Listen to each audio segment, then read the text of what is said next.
High বন্ধুরা, আজকে আমি বানাবো একটা দারুণ একটা রেসিপি, হচ্ছে ঝাল পিঠে। মিষ্টি পিঠে তো আমরা সবাই খাই, মিষ্টি পিঠে খেতে খেতে আর ভালো লাগে না। এবার বানাবো ঝাল পিঠে। তার জন্য আমি ফুলকপিটাকে আগে রান্না করে নেবো। ফুলকপিটাকে আমি কেটে ধুয়ে নিয়েছি, একটু আলু দিয়েছি ওতে। তার জন্য আমি কড়াই তেল দিয়ে দিয়েছি, ওতে সাদা জিরে দিয়ে দিয়েছি, তেজপাতা দিয়ে দেবো।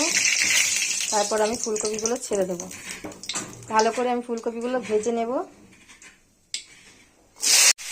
দেখুন বন্ধুরা, আমি ফুলকপিগুলো ভেজে নিচ্ছি।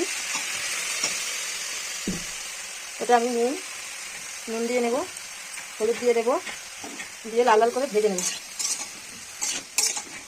ফুলকপিটা আমার ভাজা হয়ে গেছে। দেবো আদা জিরে পেস্টটা দিয়ে দেবো। আদা জিরে পেস্ট আমি দিয়ে দেবো। টমেটোর পেস্ট আমি দিয়ে দেবো। দিয়ে আমি ভালো করে কষিয়ে নেব। লঙ্কা গুঁড়ো, হলুদ গুঁড়ো, সামান্য জল দিয়ে এটাকে কষিয়ে নেব। ফুলকপিটা আমার হয়ে গেছে কষা। এবার আমি জল দিয়ে দেবো অল্প। ভাজতে ভাজতে অনেকটা সেদ্ধ হয়ে গেছে, একদম শুকনো করে নেবো।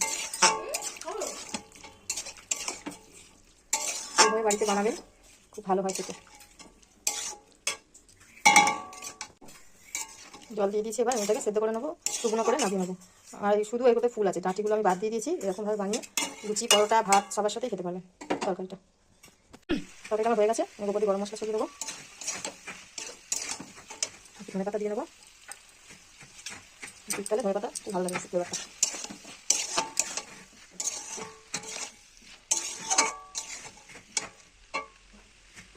দেখুন তরকারিটা আমার পুরো রেডি। আমি উপর থেকে একটু নারকেল কুচি ছড়িয়ে দিলাম। দেখুন পিঠেটার জন্য আমি জল দিয়ে নেব, কিন্তু অনেক জল দেব না, অল্প জল দেব। জল গরম জলে চাল গুঁড়িটা মাখবো, নুন দিয়ে নেবো জলের মধ্যেই।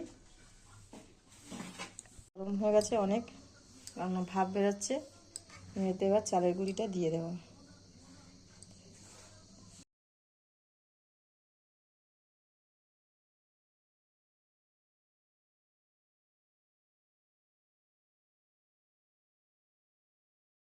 ওর মধ্যে ফুলকপির যেরকম করে নিচে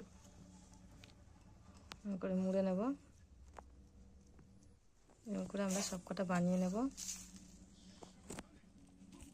ফুলকপিগুলো দিয়ে পুর দিয়ে আমি পিঠেগুলো তৈরি করে নিয়েছি। আমি এবার সেদ্ধ করে নেব। এরকম একটা গামলি বসিয়ে নিয়েছি, এতে জল দিয়ে দিয়েছি। জলটা ফুটে গরম হবে, আমি ওপরে তার একটা এরকম একটা ঝাঁঝরি বসিয়ে নিয়েছি। নিয়ে আমি এর ওপরে পিঠেগুলো, এই যে পিঠেগুলো বানিয়েছি, এগুলো আমি বসিয়ে দেবো। এর মধ্যে একটা একটা করে সাজিয়ে দেবো।